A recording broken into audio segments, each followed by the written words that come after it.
तो वो थक जाते हैं। लेकिन ताना हौसला इसराइल का ਜਿਹੜੇ 6-6 घंटे खड़े हो गए खुदावंद के नाम को जला देंगे ने। हालेलुया। और फिर उनके बाद वो काले काले से लोग हबशी, पता नहीं खुदा ने उनके जिस्मों में क्या रख दिया है। यकीन करें, जरा गौर कीजिएगा उनके चर्चिस पर। जब वो खुदा की हुजूरी में खड़े होते हैं तो कमाल का एटीट्यूड खुदा के सामने वो रखते हैं। और जब आप उनकी प्रस्तुति को, उनकी स्टाइलिश को करता हुआ देखें तो यकीन करें दिल खुश हो जाता है। सेम इसराइल की तरह वो अपने आप को खुदावंद के हुजूर लाते हैं। हालेलुया। अच्छा, आज मैं एवेंजलिस्ट भाई वारस से पूछूंगा कि आपको कौन सा कलर सबसे अच्छा लगता है? आसमानी सा। Hallelujah, praise God. जीवा जी, आपको कौन सा कलर अच्छा लगता है? ब्लू, ब्लू या ब्लू? ठीक, हालेलुया। खुदा ने जमीन पर फलों को, फूलों को लगाया है और बेशुमार कलर उनके अंदर भरे हैं और उनके अंदर खुशबू भी डाली है। हालेलुया। रात की रानी जो है, जब आप उसके नजदीक से गुजरे तो एक अजीब सी महक जो है वो आपके, जब आपकी सांस में जाती है तो आपका दिल जो है वो नहायत ही खुश हो जाता है, ज़हन जो वो तरोताजा हो जाता है। ये खुदा की कुदरत है। और जब आप गुलाब को देखें, मोतिया को देखें, तरह तरह के फूलों को देखें तो हर फूल जो है वो खुदा की कुदरत का बयान करता है। हालेलुया। और जब आप फलों को देखते हैं, जो दरख्त फल देते हैं उन पर भी पहले फूल लगते हैं और उनके फूलों को भी जब हम देखते हैं तो हमारा दिल जो है वो मजबूर हो जाता है कि हम खुदावंद की तारीफ करना शुरू करते हैं। हालेलुया। सो हर शख्स जो है उसकी अपनी अपनी पसंद है तो वो कौन सा कलर ज्यादा पसंद करता है। एक ऐसी शख्सियत भी है जो पूरी कायनात को चलाने वाली हस्ती है, वो भी एक कलर को ज्यादा पसंद करता है। हालेलुया। तो बता सकते हैं वो कौन है? नहीं, मैं शख्सियत का नाम पूछ रहा हूं। खुदा को कलर कौन सा पसंद है? व्हाइट। और कोई बताए? नीला रंग। हालेलुया जी। आज हम अपने रंगों से हटकर, अपनी चॉइस से हटकर जरा खुदा की तरफ चलते हैं कि खुदा को कौन से कलर ज्यादा पसंद है। हालेलुया। याकूब ने जब उसका बेटा जो है यूसुफ अभी जवान हो रहा था तो उसको एक पोशाक बनाकर दी जिसको बोकलमून बोलते हैं, कोट, लंबा कोट। उसके अंदर उसने बेशुमार रंगों को डाला और सारे रंगों के साथ साथ उसने काले रंग को भी डाल दिया। काला रंग भी उसमें शामिल किया गया। दूसरे रंग जो है उसकी शादमानी को, उसकी खुशनुदी को, उसकी खुशखुर्मी को पेश करते हैं। लेकिन काला रंग जो है उसके उस सारे दुखों को जाहिर करता है। रंग उस वक्त तक होता है जब तक हम उसे किसी मसलक के साथ ना जोड़ दें। मेरी बात को आप समझ रहे हैं? आप देखें रंगों को, बड़े खुश होंगे आप। लेकिन अगर आपने किसी रंग को किसी मकसद के लिए चूज कर लिया है, तो आप नहीं जानते कि वो रंग जो आपने पसंद कर लिया है वो आपको नुकसान देगा या फायदा देगा।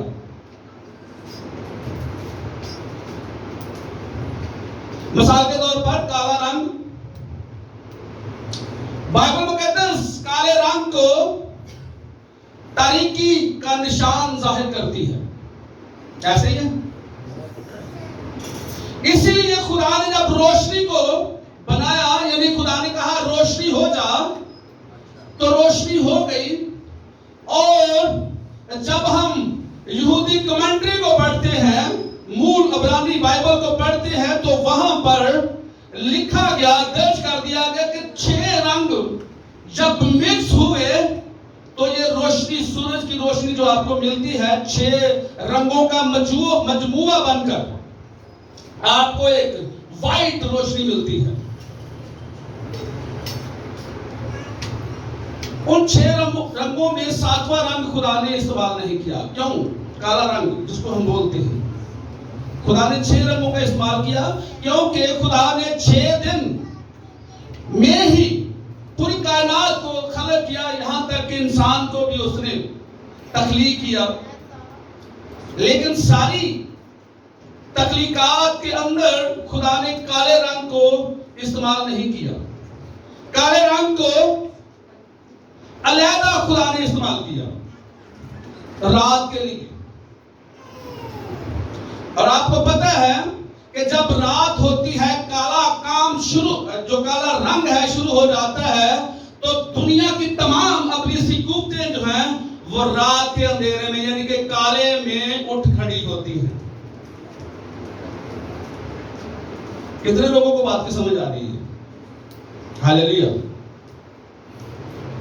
खुदा ने काले रंग का इस्तेमाल ना किया। क्यों? कोई खास वजह थी? जब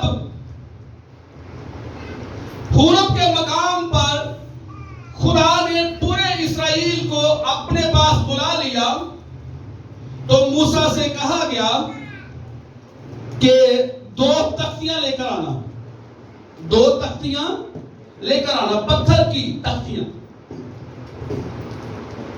और जब मूसा, खुदा का बंदा मूसा उन तख्तियों को लेकर गया, तो वहां पर अजीब काम हुआ। देखते हैं कि कौन सा अजीब काम वहां पर हुआ।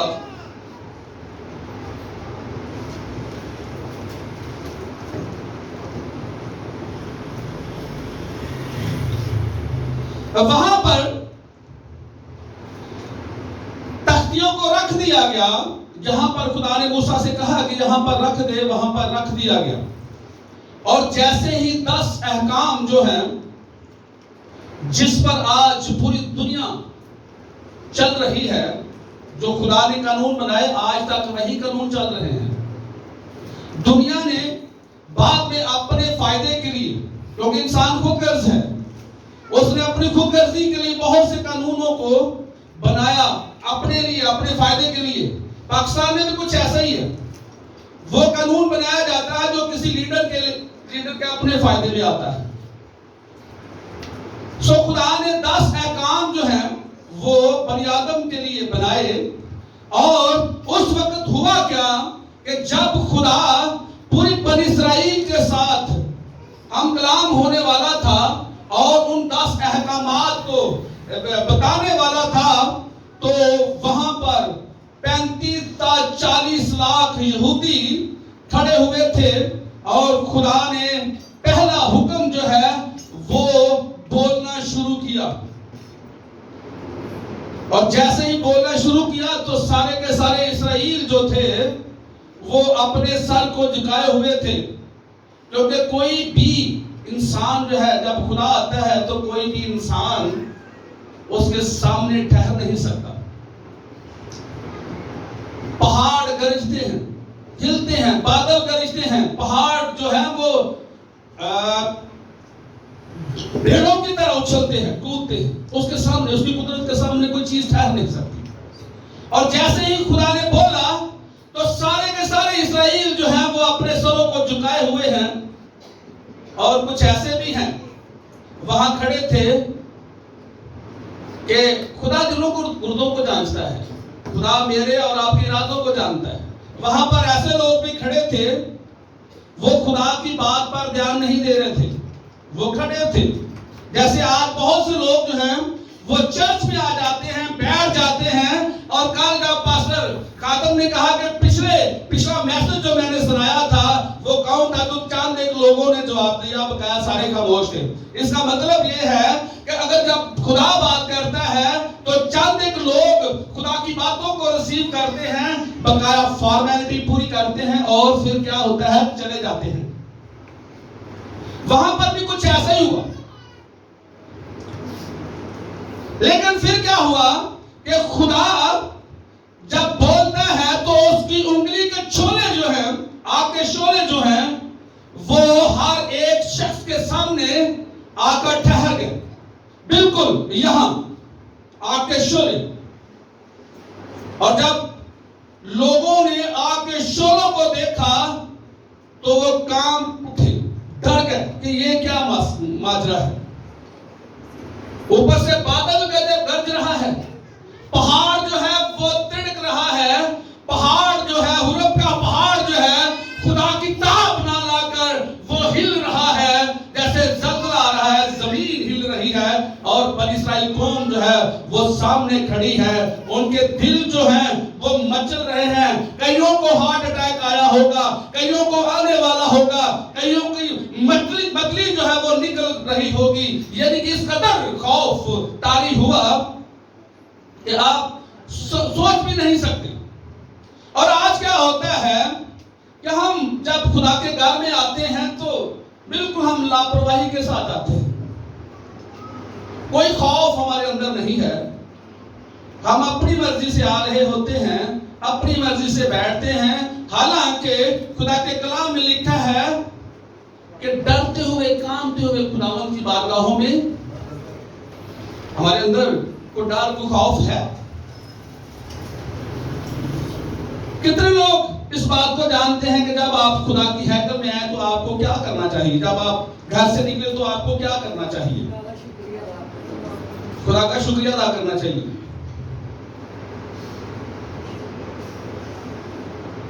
हर चीज का एक मकसद है, हर एक चीज का एक तरीका है। दाऊद बयान करता है कि नाचते हुए, झूमते हुए, गाते हुए उसकी बारगाहों में असि जरा ठुमके मार जाइए ना तो लोग संगला कर लाते हैं। उन्होंने कहना यार है कि एक बखरी चर्च जान रहा है, तुसी गीत गा रहे हैं ना, गा के आ रहे हो तो बड़ा भगत देख लो, वो कल चोरियां करन दे, असि कल नशा कर रहे, आज ये देखो गीत गाते हैं। लोग आपको मेरे देना शुरू हो जाएंगे, क्रिटिसाइज करना शुरू हो जाएंगे। आप बेदिल भी हो सकते हैं, दिलगीर हो सकते हैं, आप ठोकर का बायस बन सकते हैं। बहुत से ऐसे लोग हैं जिनको जरा सा छेड़ा जाए तो वो चिढ़ जाते हैं और फिर खुदा के घर में आना भी भूल जाते हैं। हालांकि खुदा के साथ किसी की कोई दुश्मनी नहीं है। जो ज्यादा खुदा की करीब हो जाता है खुदा उसकी ज्यादा सुनता है। हालेलुया। और जो दूर चला जाता है फिर खुदा भी अपने कान को बंद कर लेता है और अपना हाथ, जिसे हम दस्तबरदार कहते हैं, जब खुदा अपना हाथ पीछे कर लेता है तो इसका मतलब है कि इंसान जो है अब कोई चारा नहीं कि कोई उसका सहारा बने। याद रखिएगा, मेरा और आपका खालिक जो है वो हमारे साथ रहता है। यही वजह है कि आज हम चल फिर रहे हैं और जिंदा हैं। याद रखिएगा, वहां पर जब शोले आए तो वो डर गए, और जब शोला आता था, जब तक कोई यहूदी जिसके सामने शोला आ जाता था हाँ नहीं कर लेता था, वो शोला जो है वो उसके मुंह से पीछे नहीं हटता था। जैसे ही वो उस हुक्म को मान लेता, इकरार कर लेता, सब शोले इकट्ठे हो जाते, एक लाट बनकर खुदा की उंगली के अंदर दाखिल हो जाते और फिर वहां पर लिखा जाता। और याद रखिएगा, जो कुछ भी उन 2 सिलों पर लिखा गया, 10 के 10 अहकाम जब लिखे गए, तो वो पत्थर जो है वो आग के अंदर दहक उठा, और उसने उन पत्थरों की सिलों ने आग को बर्दाश्त ना किया, और वो नीली हो गई, उनका रंग नीला हो गया, और बाइबल उसे नीलम कहती है। उनका रंग नीला हो गया। क्यों नीला हो गया? इसकी भी एक वजह थी, क्योंकि खुदा ने जब खैमा इज्तिमा को बनवाया, तो खुदा ने सबसे ज्यादा 3-4 रंगों का इंतखाब किया, और सबसे ज्यादा खुदा ने नीले रंग को, जिसको आसमानी रंग बोला जाता है, उसका खैमा इज्तिमा के अंदर इस्तेमाल किया। सबसे ज्यादा आसमानी रंग को, यानी नीले रंग को इस्तेमाल किया गया। ऐ जरा मेरे साथ निकालिएगा गिनती की किताब,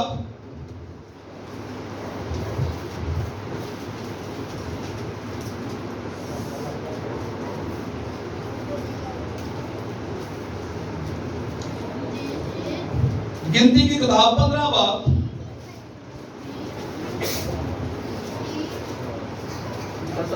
स्पीड मार रहे 37-39 आयत।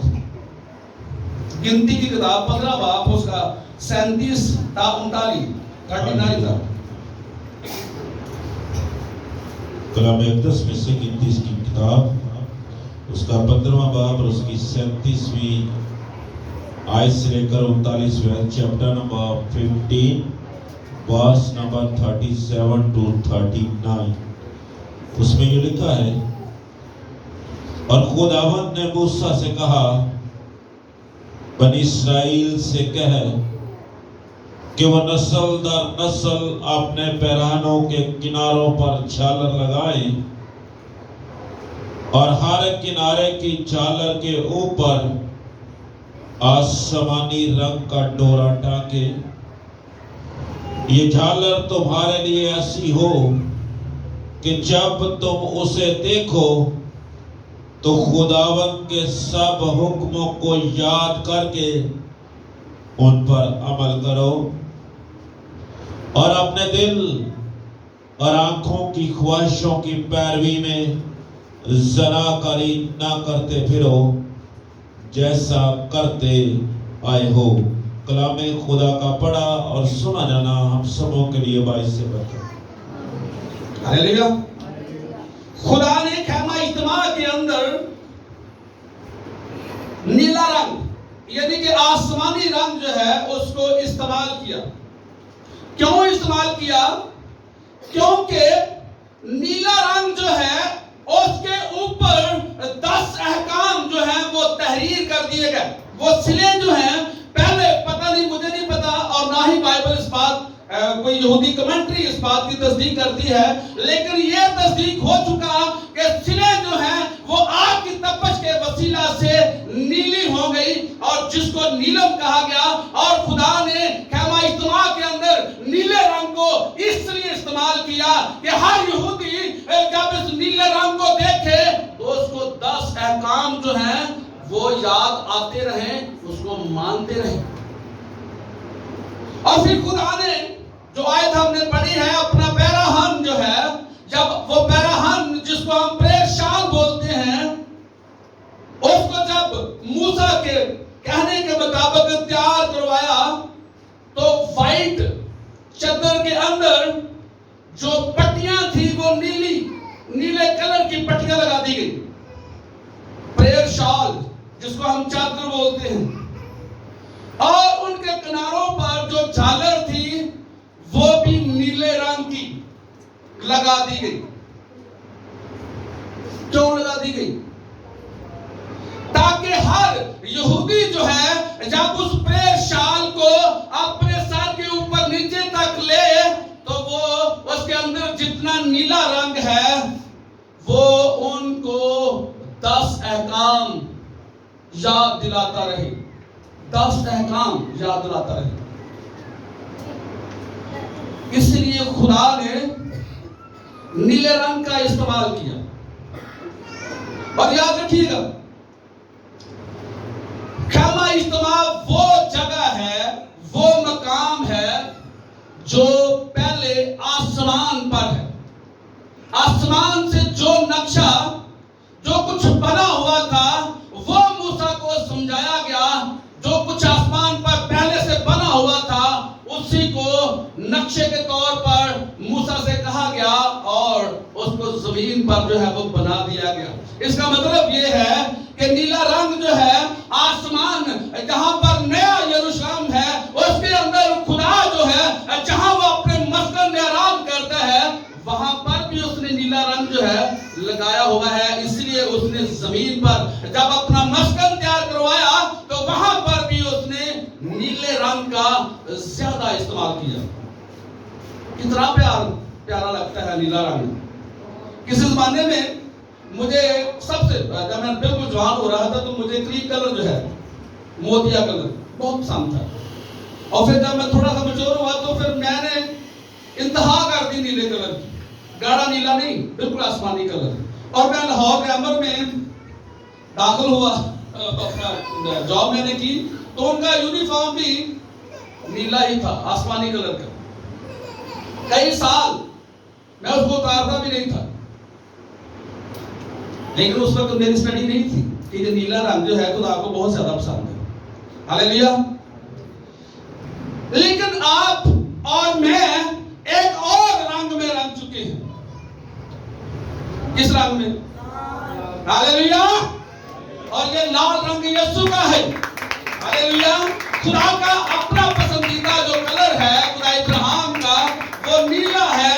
इसीलिए खैमा इज्तिमा के अंदर, और जब सुलेमान ने हैकल बनाई, तो उसके अंदर भी उसने बहुत सा नीला रंग जो है वो इस्तेमाल किया, क्योंकि ये खुदा का पसंदीदा जो कलर है वो है।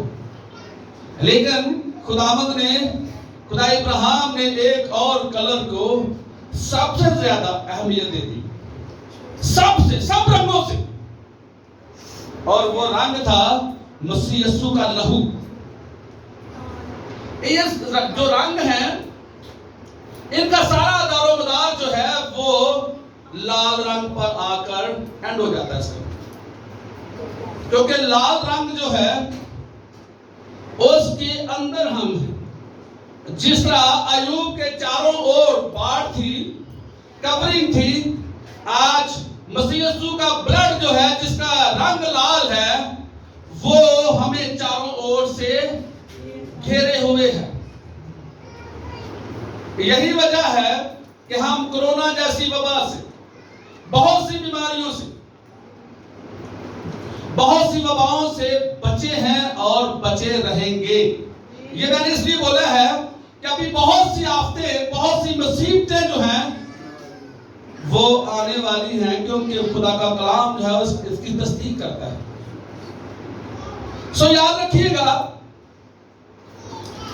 कि नीले अगर हम लाल रंग से पीछे हट जाते हैं, तो आप अबलीस का टारगेट बन जाते हैं।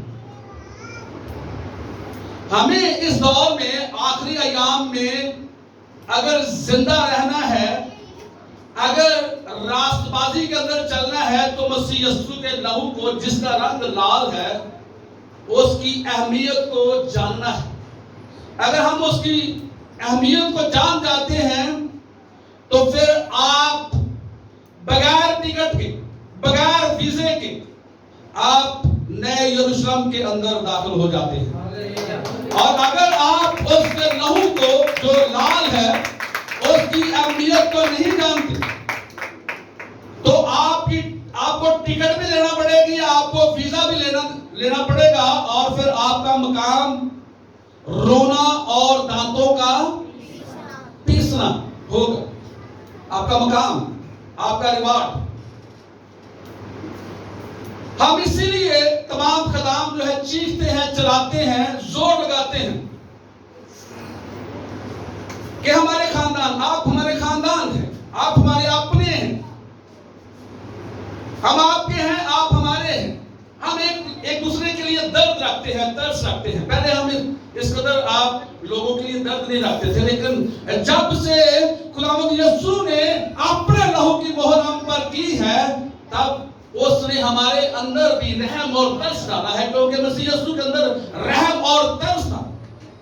यही वजह थी कि हजारों की तादाद में लोग उसके पीछे पीछे चलते थे। सो याद रखिएगा कि लाल रंग खुदा इब्राहिम का पसंदीदा जो रंग है वो ब्लू है, नीला है, आसमानी रंग है, और मसीह यीशु की कवरिंग जो है वो लाल रंग के अंदर है।